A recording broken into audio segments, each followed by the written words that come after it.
Olá! No vídeo de hoje a gente vai ver como a NASA já perdeu milhões de dólares em erros de conversão de unidade que existiam em alguns programas dela. E também a gente vai dar uma olhada no código-fonte do programa de computador que levou o homem à Lua no final da década de 60, para a gente ver se o homem foi à Lua usando o sistema métrico que a gente está mais acostumado aqui no Brasil, ou se foi à Lua usando o sistema de unidades americano.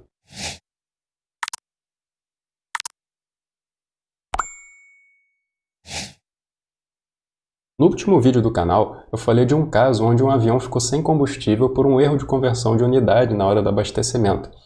Então eles tiveram que fazer um pouso forçado e quase acabou em um desastre. E nesse vídeo eu vou mostrar como a NASA já perdeu milhões de dólares também devido a erros de conversão de unidade, só que em programas de computador. E a gente também vai dar uma olhada no código-fonte do computador do módulo lunar que levou o homem à Lua no final da década de 60. Então vamos para o primeiro caso onde a NASA perdeu alguns milhões de dólares por conversão de unidade, que é o caso da Mars Climate Orbiter, ou MCO. Em 11 de dezembro de 1998, a NASA lançava o Mars Climate Orbiter, uma sonda espacial de 638 quilos cujo objetivo era estudar o clima marciano. No entanto, em 23 de setembro de 1999, quando a sonda fazia a manobra de inserção na órbita de Marte, a comunicação foi perdida. Toda vez que acontece esse tipo de acidente, uma comissão é formada para investigar as causas do acidente e relatórios são gerados. Em um dos relatórios produzidos, se determinou que a causa principal foi o uso de sistema de unidades conflitantes. Os softwares utilizados pela equipe de controle na Terra forneciam dados no sistema de unidades usuais dos Estados Unidos, que é uma variação do sistema imperial de unidades, enquanto que a sonda utilizava unidades do Sistema Internacional de Unidades, o SI, o sistema métrico, que a gente já está mais acostumado. Como resultado disso, instruções erradas foram enviadas para a sonda, de forma que ela se aproximou demais do planeta. Acredita-se que a sonda foi destruída no atrito de entrada da atmosfera marciana, ou então que ela foi perdida no espaço caso ela tenha conseguido sair da atmosfera, caso ela tenha tido velocidade suficiente para sair da atmosfera. O custo total dessa missão foi de 327 milhões de dólares. De acordo com o relatório, o problema estava no cálculo de impulso que era mandado para a sonda.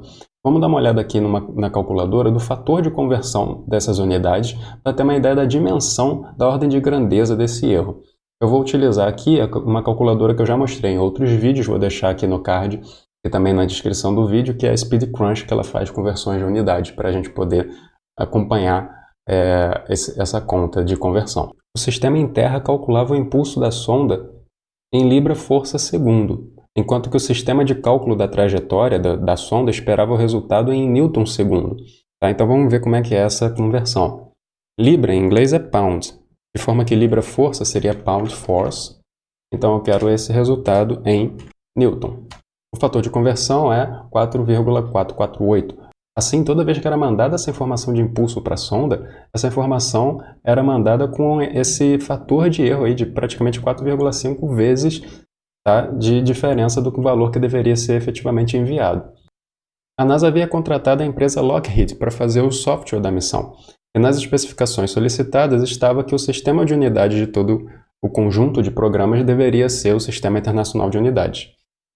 Mas a NASA optou por não culpar a Lockheed pelo acidente, afirmando que ela falhou em fazer checagens e testes que teriam alertado para a discrepância de valores. O relatório mostra que houve uma série de falhas internas de comunicação e de procedimentos, inclusive mostrando que parte da equipe já havia detectado algo estranho nos dados durante o trajeto da sonda, mas a comunicação de que havia algo errado foi feita por e-mail, ao invés de abrir um procedimento formal de análise, ao invés de seguir o procedimento operacional padrão esperado dentro da própria NASA, o que talvez explique a postura da NASA de não querer culpar a empresa Lockheed, porque no final das contas ela também teve uma série de falhas nos seus procedimentos. O relatório também mostra que os módulos de software eles foram testados separadamente. Não foram feitos testes de integração, ou seja, não foram feitos testes onde o resultado de um módulo de software é utilizado como entrada para outro módulo de software. Isso aconteceu devido à série de falhas de formatação que existiam nos arquivos, de forma que quando essa falha de formatação foi resolvida, não teve tempo de fazer esses testes de uma maneira adequada. Assim como em boa parte dos acidentes, nesse também ficou claro que teve vários fatores humanos envolvidos. Não foi uma simples conversão de unidade que causou esse problema todo. Tá? Se todos os procedimentos tivessem sido seguidos corretamente, isso não deveria ter acontecido. Na época saiu um artigo muito interessante na revista Spectrum que deixa bastante claro todos esses fatores envolvidos, deixando muito claro que foi muito mais do que um simples erro de conversão de unidade. No artigo foram entrevistados várias pessoas que tinham um papel determinante no projeto, e o que mais chamou a atenção foi esse trecho aqui. Diversos participantes disseram que havia várias coisas em comum entre o problema que aconteceu nesse projeto, nessa sonda que foi enviada para Marte, com o desastre da Challenger. A Challenger foi um ônibus espacial que explodiu logo após o seu lançamento, matando todos os 7 tripulantes. Isso aconteceu em 1986, ou seja, 12 anos antes desse problema com a sonda que foi para Marte. Na época do acidente da Challenger, tinha ficado bastante claro que o processo de tomada de decisão e de gerenciamento de riscos da NASA era deficiente e foi apontado como um dos responsáveis pela falha do projeto. E aparentava, portanto, que 12 anos depois, a perda da sonda aconteceu em 1998, essas falhas continuavam existindo e causou a perda de outro projeto. Felizmente agora não com perda de vidas, mas, de qualquer forma, perda de um outro projeto. E o processo de tomada de decisão e gerenciamento de riscos da NASA foi, de novo, apontado como responsável por um outro acidente que aconteceu em 2003, ou seja, só 5 anos depois da perda da sonda espacial em Marte, quando o Columbia se desintegrou ao reentrar na atmosfera terrestre, matando novamente todos os 7 tripulantes que estavam no ônibus espacial. Voltando para a parte de unidades, a gente teve mais uma perda de projeto que parece também que tem a ver com conversão de unidades, que é a perda do satélite DART. Em 2005, apenas 6 anos após perder a MCO na atmosfera marciana, e 2 anos depois do desastre que foi a reentrada na atmosfera do ônibus espacial Columbia, a NASA teve problemas novamente, dessa vez com o DART. O DART era um satélite que tinha como objetivo principal testar técnicas de navegação automática, de forma que ele podia se acoplar automaticamente em outros dispositivos aeroespaciais, em outros satélites, por exemplo, evitando colisões nesse processo. E para demonstrar que ele era completamente autônomo, a equipe de desenvolvimento do projeto resolveu que não ia ter nenhuma forma de controlar o DART via solo, ou seja, ele ia se movimentar simplesmente utilizando os instrumentos dele, passando as instruções dos instrumentos para os programas e ele ia se virar simplesmente com o software pré-instalado nele. O DART acabou se chocando com o satélite alvo, onde ele ia fazer uma manobra de aproximação. O custo da missão foi de 110 milhões de dólares. Foi liberada para a imprensa apenas uma prévia do relatório da investigação. Eu já vou falar exatamente por que foi só uma prévia, tá? Mas nessa prévia ficou bastante claro que o processo de desenvolvimento do software foi novamente bastante deficiente. Havia parâmetros no código que não eram utilizados, eram parâmetros residuais. Ou seja, eles tiveram papel em algum momento do projeto, mas depois não tiveram mais, e ao invés de ter sido retirado do código, eles permaneceram lá, o que dificulta bastante a compreensão do código por todas as partes envolvidas. Não foram feitos testes para diversos cenários e também havia indícios de erros de conversão de unidade em um dos modelos matemáticos da simulação. Tá? Um dos trechos do relatório diz que a velocidade medida pelos instrumentos era cerca de, e é muito estranho que esteja escrito dessa forma, cerca de. Não entra muito no mérito do quão realmente errado estava, mas, enfim, simplesmente afirma que a velocidade medida pelos instrumentos era cerca de 0,6 metros por segundo a mais do que deveria. Muitos desconfiam que isso, na verdade, é uma conversão mal feita de pés por segundo para metros por segundo. Tá? E a gente pode ver isso usando novamente a nossa calculadora. Pés em inglês é foot, então 1 pé por segundo equivale a 0,305 metros por segundo.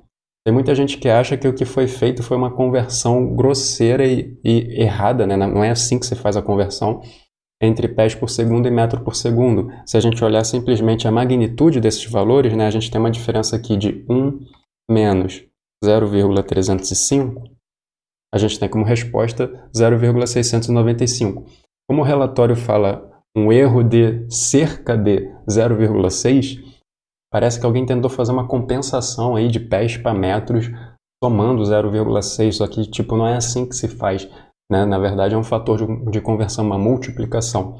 né? Isso não é confirmado, a gente não tem como saber. E um dos motivos pelo qual a gente não tem como saber é que o relatório final, né, o relatório completo final, não foi disponibilizado, porque como esses satélites eram militares, de acordo com as leis de segurança nacional dos Estados Unidos, os relatórios completos não poderiam ser disponibilizados. Então a gente nunca vai saber exatamente o que aconteceu, mas tem gente que desconfia que teve um erro absurdamente grosseiro de conversão nessa parte. A história da NASA com sistemas de unidades conflitantes, com o uso de mais de um sistema de unidade ao mesmo tempo, é bastante longa e remete inclusive à época da corrida espacial, à época que a humanidade conseguiu chegar à Lua. Só para a gente ter uma ideia, o Apollo Guidance Computer, ou simplesmente AGC, que era o computador de bordo do módulo lunar, ele armazenava internamente os dados dos sensores dos equipamentos no Sistema Internacional de Unidades. No entanto, as pessoas do nível operacional da NASA, ou seja, os que estavam efetivamente ali passando instruções para o módulo, né, passando instruções para os astronautas e os próprios astronautas, eles estavam mais acostumados com o sistema de unidades americano. Então, o que aparecia no display, né, para os astronautas e também o que aparecia para as pessoas do nível operacional que estavam dando auxílios a eles aqui em Terra era sempre no sistema americano de unidades. Então, por exemplo, por mais que os sensores captassem as informações de altitude, de velocidade, enfim, todas as informações necessárias para o andamento do projeto em quilômetro por hora, metro por segundo, né? Ou seja, com unidades que são mais próximas ao sistema métrico, né? Com unidades derivadas do sistema métrico, tudo isso era apresentado para as pessoas envolvidas em pés por segundo, milhas, né? Que são as unidades mais usuais para os americanos. Se a gente for olhar o código-fonte que foi disponibilizado no GitHub, tá? A gente consegue ver aqui num dos diversos arquivos, tá? São diversos arquivos aqui. Quem tiver interesse pode olhar depois com mais calma. Mas, por exemplo, nesse aqui de constantes, a gente percebe aqui que tem diversos valores, tá? Que eu já vou explicar aqui, por exemplo, o que significa DPS e APS. A gente percebe que está aqui o valor e depois aqui na forma de comentário, tudo que começa com esse símbolo aqui, né, com o símbolo de tralha, ou hashtag, ele diz que esse valor aqui corresponde a esse valor em libras, força, né, mas o valor é em newtons, né? Ou seja, como eu já tinha falado, todos os valores internamente estão no Sistema Internacional de Unidades, mas mesmo no código tem aqui na forma de comentários a quanto que isso equivale nas unidades do sistema americano que eles estavam mais acostumados a trabalhar. Nessa parte aqui do código, por exemplo, a gente tem a formação aqui, ó, DPS, DPS e depois tem aqui APS, APS. DPS significa Descent Propulsion System, sistema de propulsão da descida, né? E APS se refere ao Ascended Propulsion System, ou seja, o sistema de propulsão de ascensão ou de subida. O link para o código-fonte e tal, tudo isso está no artigo lá no site, que está na descrição do vídeo. O próprio relatório da missão é interessante do ponto de vista de sistema de unidades. A parte mais voltada para a engenharia, onde são mostrados os dados da aeronave, do módulo lunar, da trajetória da viagem, toda essa parte utiliza o sistema americano de unidades, enquanto que a parte que apresenta os resultados dos experimentos que foram feitos durante a missão lá na Lua, você utiliza o Sistema Internacional de Medidas. Tá? Isso é um reflexo que já naquela época a comunidade científica americana utilizava mais o Sistema Internacional, provavelmente devido ao fato de que as revistas e demais publicações geralmente exigem esse sistema de unidades, enquanto o pessoal da engenharia utilizava bastante o sistema americano. Obviamente que utilizar dois sistemas de unidades ao mesmo tempo não é algo muito interessante. Primeiro porque tem todo o conflito de comunicação que existe entre as partes, né? As partes envolvidas no projeto. Não é interessante que uma parte se comunique de uma forma e outra parte de outra. E a gente já viu que problemas de comunicação na NASA levaram a diversos acidentes, né? Todos os relatórios apontam isso. Claro que vai muito além de comunicação envolvendo unidades, mas esse é só um fator. Então, a NASA, durante muito tempo, buscou a migração para um único sistema, no caso, o sistema métrico. E não é simplesmente a NASA, certo? Não é assim, a NASA está buscando utilizar o sistema métrico. isso tudo está incluído num contexto maior, certo? Se a gente for olhar, boa parte dos países utilizam o Sistema Internacional de Unidades, né, ou simplesmente o Sistema Métrico para facilitar. São poucos os países que usam o Sistema Imperial ou alguma variação do Sistema Imperial. E esses países que ainda utilizam o Sistema Imperial ou derivados, eles têm tentado migrar com o tempo para sistema métrico, simplesmente para facilitar a comunicação, facilitar a colaboração de pessoas, facilitar a colaboração de empresas. A gente viu no último vídeo do canal, no caso do avião que ficou sem combustível em pleno voo devido a um erro de conversão, né, que era uma empresa canadense, e o Canadá já naquela época, né, lá na década de 70, na década de 80, estava num processo de migração para o sistema métrico, e até mesmo por isso que a Air Canada, quando comprou o Boeing 767, já comprou com o avião com um sistema de unidades majoritariamente métrico. Tá? E os Estados Unidos também têm as suas legislações lá buscando migrar para o sistema métrico. Então, obviamente que os órgãos, né, do governo americano também deveriam aos poucos ir migrando para o sistema métrico, e a NASA também está envolvida nisso. Dentro desse contexto é bastante interessante esse link aqui do site da NASA, que eu vou deixar lá no artigo também para quem quiser ler, que cita uma lei americana que mostra claramente que o Sistema Internacional de Unidades deve ser utilizado em programas do governo americano, exceto onde for impraticável. E aqui entra toda uma questão muito subjetiva.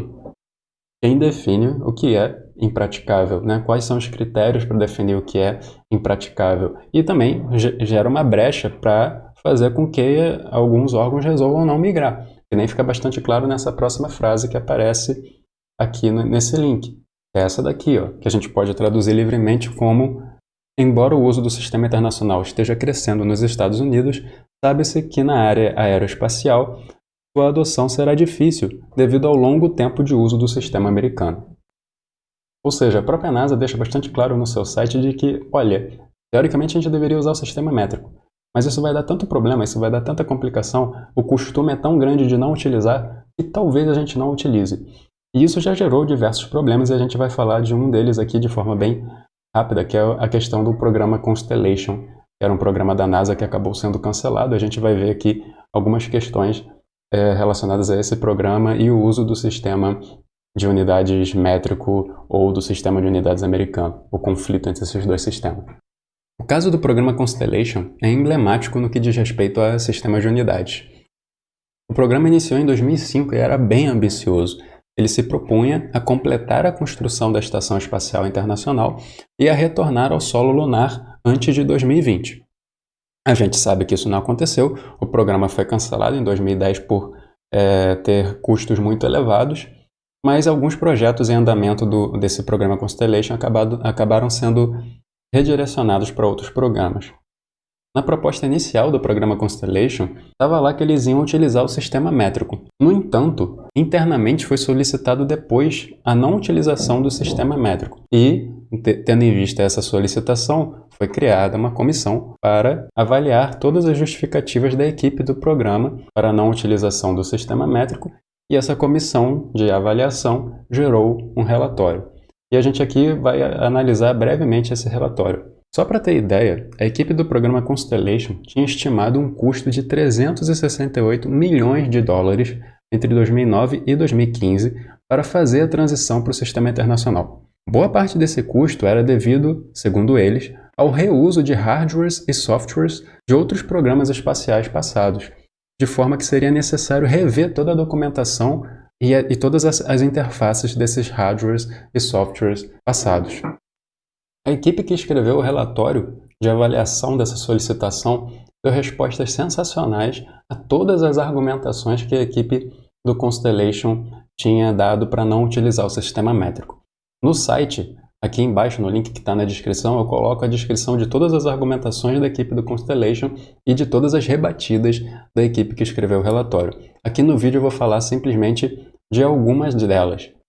No que diz respeito a esse argumento do custo para migrar para o sistema internacional, a equipe que fez o relatório deu uma resposta categórica para a equipe do Constellation, dizendo o seguinte: vem cá, vocês levantaram o custo para migrar para o sistema internacional, mas e o custo para não migrar?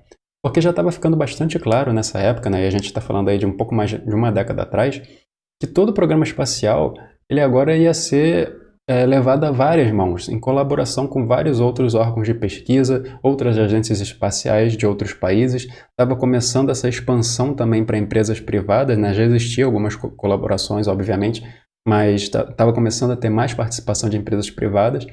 E, como a gente já falou, boa parte do mundo, né, boa parte de todo esse ecossistema, além da NASA, utiliza o sistema métrico. E o custo, portanto, de fazer a colaboração entre todas essas partes, né? E o custo de treinar essas pessoas de fora no sistema americano só para eles poderem entender o programa. Tudo isso não tinha sido levado em consideração. Só para a gente ter noção como algo tão simples como o sistema de unidades acaba tendo desdobramentos dos mais variados possíveis, esse relatório mostrou também que a NASA estava tendo conflito com o NIST. Tá? O NIST é uma espécie de Inmetro dos Estados Unidos, tá? Que cuida aí de padrões de medidas. Tá? E o NIST estava batendo na NASA dizendo que assim, não com essas palavras, obviamente, não ia ter esse tipo de linguajar no relatório, mas a leitura deixa bastante claro que o NIST estava dizendo que era uma vergonha que a NASA, né, que é um órgão gigantesco e tem uma visibilidade gigantesca, estivesse batendo o pé em não migrar para o sistema métrico, quando todos os outros órgãos governamentais, incluindo o próprio NIST, né, estavam nesse caminho e que existiam leis que diziam que deveria se migrar para o sistema métrico. Tá? E não parou só no NIST. A NASA arranjou também problema com o Departamento de Defesa, porque num dos trechos da argumentação, o projeto tinha dito que era muito difícil migrar para o sistema métrico porque o Departamento de Defesa, que obviamente tinha também os seus projetos, né, não tinha nenhum projeto no sistema métrico e, portanto, todo o ecossistema que fornecia peças, por exemplo, equipamentos, tinham essas peças e esses equipamentos simplesmente no sistema americano, porque era esse sistema que era utilizado pelo Departamento de Defesa. E o Departamento de Defesa deixou bastante claro que já tinha diversos projetos utilizando o sistema métrico, e o relatório mostrou também que estava disponível no mercado diversas empresas que vendiam peças utilizando o sistema métrico. Ou seja, a equipe da NASA estava batendo o pé para não utilizar o sistema métrico e ainda jogou culpa em outros órgãos. Isso criou um desconforto muito grande e, obviamente, que isso não foi muito saudável para a vida do projeto. Alguém lá realmente não gosta de ficar fazendo conversão de unidades e odeia o sistema métrico, porque os caras conseguiram arranjar confusão com o NIST e com o Departamento de Defesa ao mesmo tempo. E essa decisão da equipe do Constellation também criou problemas com o próprio setor privado. Se a gente for ver aqui algumas notícias da época, né, como por exemplo aqui esse artigo na revista New Scientist, representantes do setor privado estavam reclamando dessa postura da NASA. Afinal de contas, a demora da NASA para migrar para o Sistema Internacional de Unidades prejudicava a criação de um mercado aeroespacial global, além de atrapalhar colaborações internacionais em pesquisa. Afinal de contas, uma empresa estatal do tamanho da NASA impactava muito o mercado em cada decisão que ela tomava. Lembrando que a gente está falando de pouco mais de uma década atrás. E como é que está hoje em dia? Qual é a política de unidades da NASA hoje em dia? Porque a gente já foi até lá ao passado, falar de como que o homem chegou à Lua, qual o sistema de unidades que utilizou, foi mostrando alguns problemas em outros projetos que aconteceram depois e como que isso está hoje em dia. Bom, se você viu o vídeo até aqui, eu espero que tenha ficado claro para você que, unidade é o menor dos problemas da NASA, certo? Ficou bastante claro em cada relatório de cada incidente e acidente que ia acontecendo, de que havia diversos outros problemas ali, né? Especialmente problemas de comunicação interna da NASA, e que os projetos estavam começando a ficar grandes demais e difíceis de administrar. E tem também toda a parte de custo, obviamente, porque mesmo o dinheiro estatal é finito, mesmo o dinheiro estatal tem fim, e os custos estavam ficando muito elevados. Nesse aspecto de custo, inclusive, tem toda uma lenda, né, de que a NASA ocupa boa parte do orçamento americano e tal. Isso não é bem verdade, que nem mostra aqui esse gráfico. Tá? Na verdade, a participação da NASA no orçamento americano fica cada vez menor, mas existe toda uma percepção pública de que a NASA tem um peso muito grande no orçamento americano. Tá? Inclusive, esse artigo aqui da Wikipédia que trata sobre isso é bastante interessante, vale muito a leitura. citando algumas pesquisas que mostram que a população americana às vezes acha que o peso no orçamento da NASA é de 20%, às vezes até metade, né? Tendo em vista toda a visibilidade que a NASA alcançou durante todo esse tempo. Então, obviamente que toda vez que acontece um acidente e que aparece lá de problema de comunicação ou aparece situações como essa toda que eu estou mostrando aqui de conversão de unidades e o custo, né, que se diz aí simplesmente para fazer conversão de unidade, né, simplesmente para quem olha de fora, né, a gente sabe que migrar todo um conjunto de software para um sistema de unidade não é uma das coisas mais simples que tem, né, e tem todo o aspecto envolvido aí. Mas para o leigo parece que é algo muito simples, simplesmente vocês estão dizendo aí que vai custar milhões para fazer a conversão de unidade. Isso, do ponto de vista de mídia e do ponto de vista de quem efetivamente paga as contas, não é muito interessante. Assim, a NASA, da forma como ela era, né, muito centralizadora, com poucas colaborações, estava se tornando pouco viável. Logo, desde meados dos anos 2000, a NASA intensificou programas de colaboração com empresas privadas, como por exemplo a Boeing, a Orbital, a Sierra Nevada e, o que talvez seja mais conhecida, a SpaceX. Todos esses programas de colaboração economizaram milhões de dólares para a NASA. Obviamente ainda há programas liderados pela NASA, mas a parte significativa deles são em cooperação com empresas e órgãos espaciais de outros países, como o Japão, o Canadá e a Agência Espacial Europeia, além de empresas privadas também. Então a realidade ela meio que se impôs. A NASA, para fazer todas essas colaborações, precisa ter uma forma única de passar informação para todos esses entes envolvidos. Então o sistema internacional ele meio que se torna o padrão de comunicação ali entre esses entes. Mas é muito difícil mudar a cultura das pessoas. Então, internamente, o sistema americano ainda deve prevalecer ali em comunicações internas entre as próprias pessoas, elas talvez se comuniquem usando o sistema americano. E a gente tem que se lembrar que a NASA é um órgão estatal, é um órgão financiado com o dinheiro estatal, certo? O dinheiro do orçamento americano. E logo, o público-alvo vai sempre ser o público americano. E o americano, né, as pessoas dos Estados Unidos ainda usam muito o sistema americano de medidas. Então, a gente percebe isso claramente olhando o material de divulgação da NASA. Se a gente pegar aqui, por exemplo, esse material de divulgação do SLS, né, do Space Launch System, que é um foguete de lançamento que está em desenvolvimento, o material é claramente voltado para os próprios americanos, utilizando comparações aqui, por exemplo, com a Estátua da Liberdade, né, todas as medidas apresentadas em pés ou em libras, tá? Mostrando claramente que essas unidades ainda são utilizadas, né, não só na divulgação para o público como um todo, mas também no cotidiano ali interno da organização. Se a gente for comparar, por exemplo, com esse material aqui da SpaceX, que é o material aqui dos veículos Falcon da SpaceX, durante todo o documento o sistema métrico é mostrado de forma prioritária e entre parênteses aparece a conversão aí para o sistema americano. E a gente consegue entender isso, certo? A SpaceX é uma empresa prestadora de serviço, então ela vai buscar se comunicar de forma a ter o máximo de clientes possível. Boa parte do mundo utiliza o sistema métrico, então vai ser esse sistema que ela vai apresentar no primeiro momento. Obviamente, o mercado americano ainda é gigantesco, né? A própria NASA é um cliente da SpaceX, então também vai ser dado as informações no sistema americano, mas ela coloca entre parênteses ali como sendo algo secundário.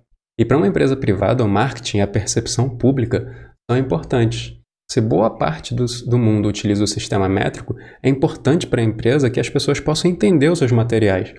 E isso é perceptível nos vídeos de lançamento da SpaceX. Nesses vídeos, a altitude é mostrada em quilômetros e a velocidade em quilômetros por hora, que a boa parte do mundo se comunica dessa forma. Isso, inclusive, chamou a atenção da imprensa na época dos primeiros lançamentos.